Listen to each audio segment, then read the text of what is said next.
Emakume politikoak gure aniztasuna kontuan edukita, kapaz izan behar gara elkarlana egiteko eta gizarteko mugazko gainditzeko, amesten dugun eta merezi dugun berdintasuna lortzeko. Hemen gaudenok, ederki dakigu hori, udaletan izan dugu gure eskarmentuan oinarrituta. Barruan egotea eta egin ahal izatea ez die kontu bera. Oain iristeko eta bide horretan jarraitzeko, goiari eutsi behar izan diogu ekinaren ekinez.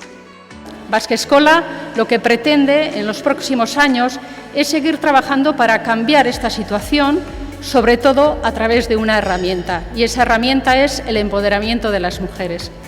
El empoderamiento es la herramienta fundamental a través de la cual se puede impulsar la participación sociopolítica de las mujeres y una participación sociopolítica, como decía antes, que muestre que otra forma de hacer política es posible.